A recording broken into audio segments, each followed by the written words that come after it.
sinto culpado porque realmente eu não sabia de nada. E eu só me sinto triste porque... De uma forma ou de outra eu prejudiquei toda a minha família. Toda ela. Meus irmãos, minha mãe, meus sobrinhos, toda a família. Radioatividade Para receber o material, muito tumulto. Foram encaminhados agora. no caso da radiação. Está indo embora agora. Para impedir o enterro Da área isolada. É medir a Tem o seu lado. Estão sem radioativo. Não foi Já chegaram. energia. Foram encaminhados.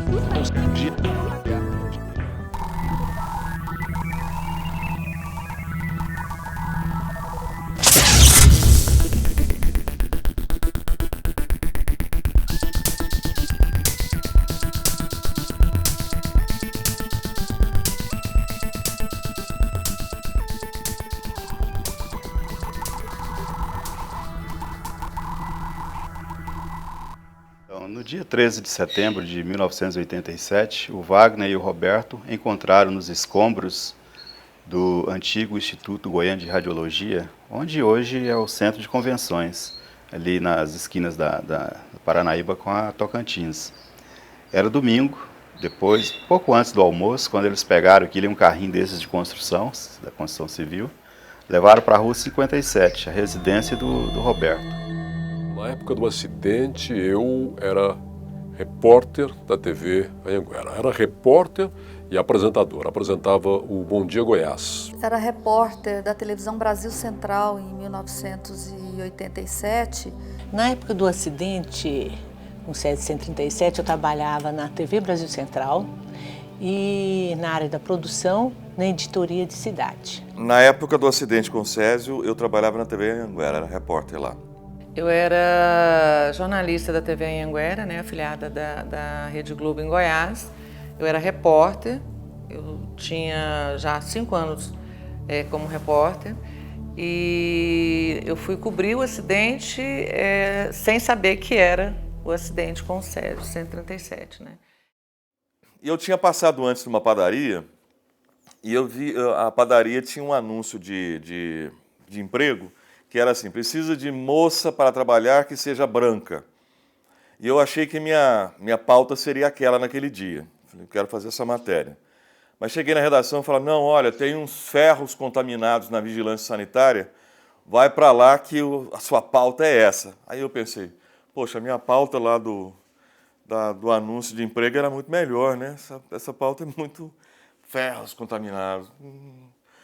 Aí o susto grande quando eu cheguei, tive contato de fato com o que era a pauta e era essa coisa toda que hoje nós sabemos. Eu saí com uma pauta completamente diferente para entrevistar o secretário de saúde na época, que era o Antônio Faleiros. E aí, assim que eu cheguei no gabinete dele, ele estava extremamente nervoso, veio conversar comigo e disse que não tinha condição de me dar entrevista, porque estava com um problema muito grave para resolver.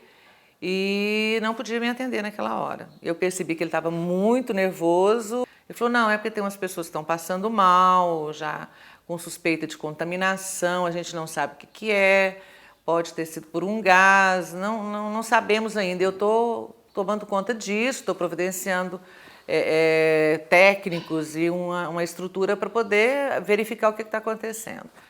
Eu me interessei na hora, né, claro. E eu simplesmente saí de lá da secretaria, na Praça Cívica, e fui até a Rua 57, atrás do Ferro Velho. Seu Devair, o que chamou a atenção do senhor com relação a essa peça que o senhor resolveu levá-la para dentro de casa? Era o seguinte, porque durante o dia era uma peça que, inclusive, eu nem quis, porque não valia nada. Era revestida de inox, que não presta. Mas à noite... Quando eu levantei, por exemplo, eu costumo levantar tomar água, né? Eu tinha levado, escurecendo, eu vi aquele trem azul. Achei bonito. Césio, tu não lembrava de Césio, né? Então a primeira coisa foi saber o que era aquilo.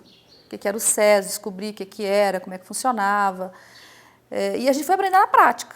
né? O pouco que a gente aprendia, a gente foi aprendendo fazendo matéria mesmo. Foi um grande aprendizado para todos nós, para toda a imprensa sobre isso daí. Para a população, de modo geral. Hoje o nome Césio-137, que é um elemento radioativo, está associado à Goiânia. A gente foi saber que Césio-137 fazia o mal que de fato fez com a cobertura e correndo todos os riscos porque a gente não sabia nada. E a CNEM também, a Comissão Nacional de Energia Nuclear, era absolutamente ou ignorante ou escondia as coisas da gente. Nós, da equipe de reportagem, estamos passando muitas vezes pelos locais contaminados e por isso nós também vamos tirar as nossas dúvidas.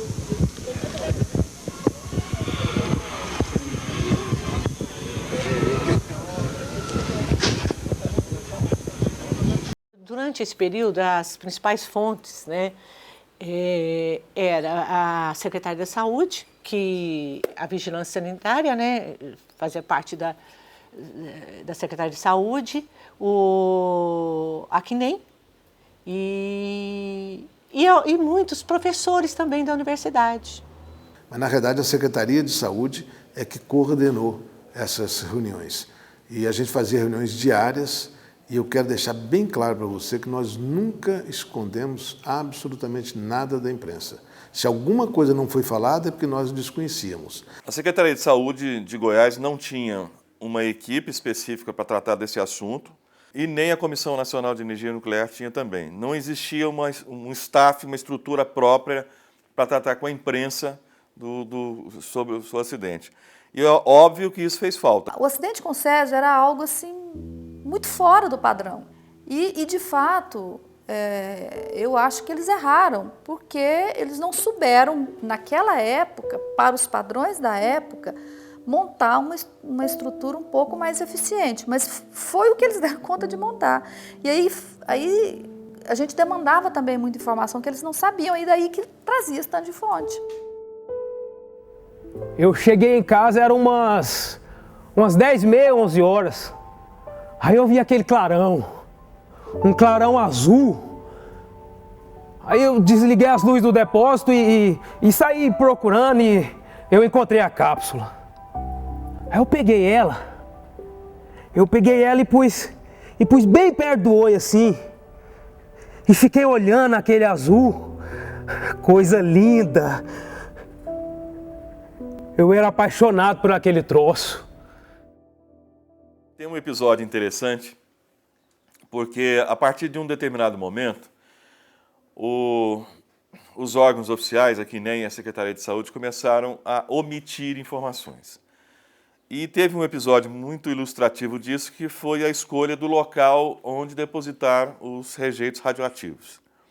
E quando se definiu que seria em Abadia, esconderam da gente, queriam levar para lá escondido. Um negócio que seria praticamente impossível, que foram milhares de toneladas de rejeitos radioativos para Abadia.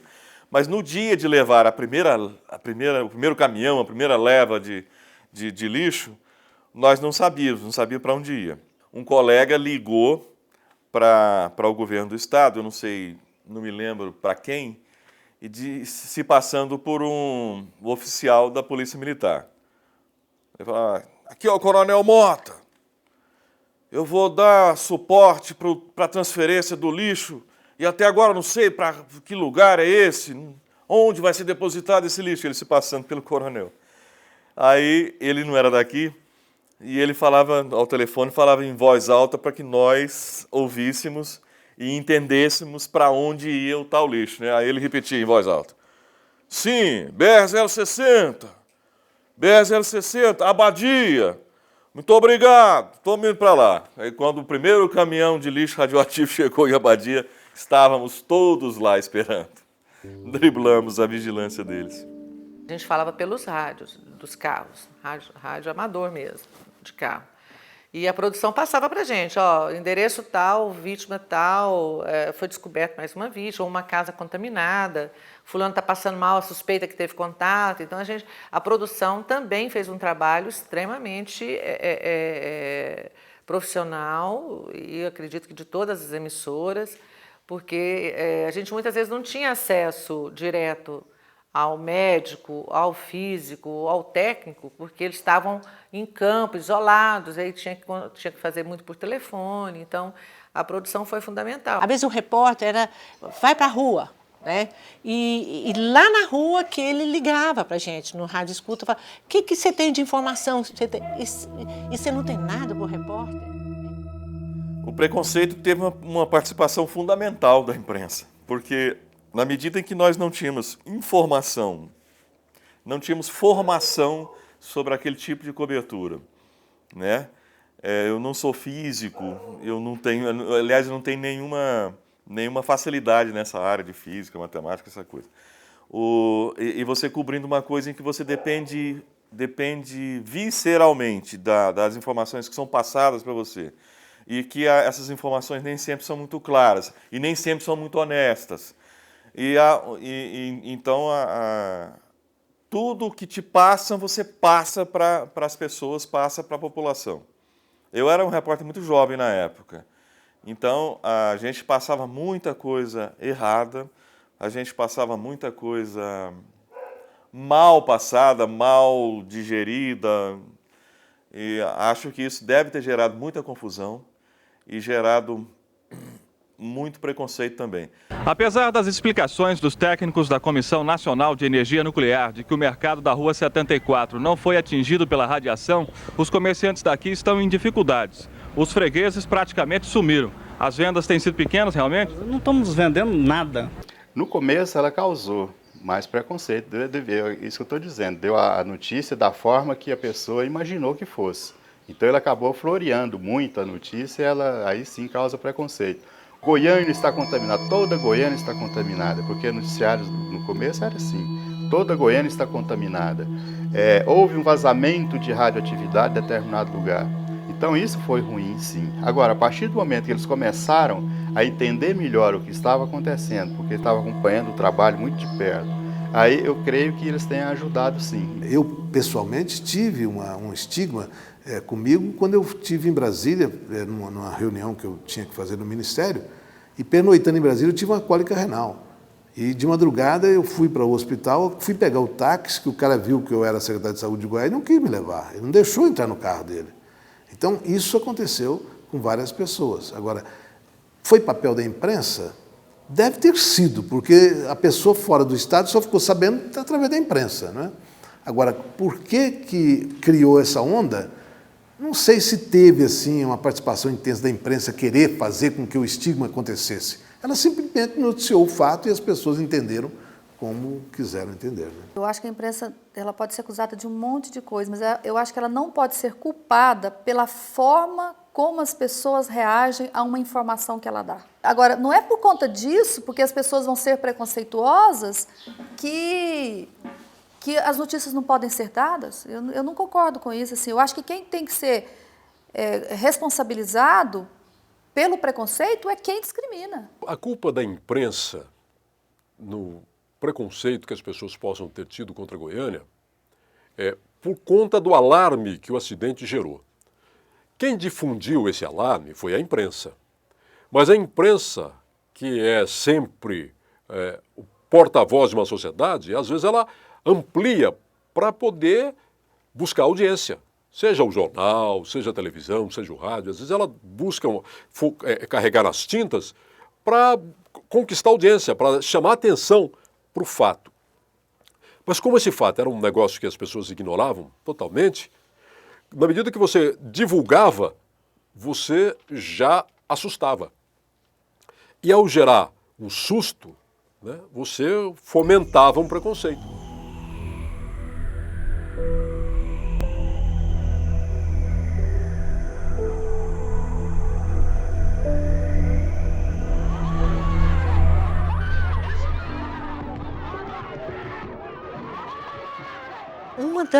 Dos episódios mais marcantes, mesmo quem estava na produção, mesmo que outros repórteres, os editores, os chefes, foi o enterro da Lady das Neves. As pessoas apedrejavam os caixões delas. no cemitério. Uma das cenas mais tristes e grotescas que eu já vi na minha vida. Então você imagina, se no sepultamento houve uma reação dessa, imagina como a sociedade estava tratando as pessoas que haviam sido contaminadas. Eu sei dos outros acidentes nucleares, eu sei de Chernobyl, eu sei, mas ali não tinha nada escrito. Não tinha nada que pudesse fazer eu imaginar que podia ser um troço assim. A imprensa vive da notícia, vende notícia, e é daí que ela tira a sua receita, né? É daí que ela paga os funcionários, nos paga, etc. É uma empresa, é o negócio dela. Se tem assunto, se o Césio é uma bomba, em todo sentido, inclusive de notícia, é óbvio que ajuda a vender jornais. Agora, não acredito que um jornal deliberadamente comece a inventar coisas sobre o acidente grave para vender mais jornais. O que ela procura é ampliar aquilo que é dado naquele momento, né? Um pouco de sensacionalismo acaba sendo um processo natural, que depois se ajusta com o tempo. Então, com certeza teve, sim, porque era algo excepcional, gente. Era algo excepcional, não tinha como você não dar isso com algum sensacionalismo. A própria notícia é sensacionalista, convenhamos, ela é sensacionalista. Tem algumas notícias que elas por si só já são. Muitas vezes cansei de tomar cerveja com um copo em cima daquela pedra. Nós convivemos junto, eu mais essa pedra, 8 dias. O jornalismo é a visão do jornalista. Não existe essa coisa de objetividade. Cada jornalista pode contar de um jeito diferente a mesma notícia. E a forma de contar vai interferir. Eu não acredito que nesse caso específico, se tivesse alguém com mais domínio do tema nuclear ou radiológico, fizesse alguma diferença, porque os técnicos, que eram os maiores, as maiores autoridades no assunto, descobriram aqui, vivendo o problema. Naquela época não existia nenhuma especialização de nada e até hoje a televisão não tem especialização de nada, né? Todo repórter de televisão é um repórter generalista, né? Naquele tempo, mais ainda. O repórter cobria tudo que aparecesse. Fosse um desfile de lingerie ou fosse um acidente com o Césio, um acidente radioativo.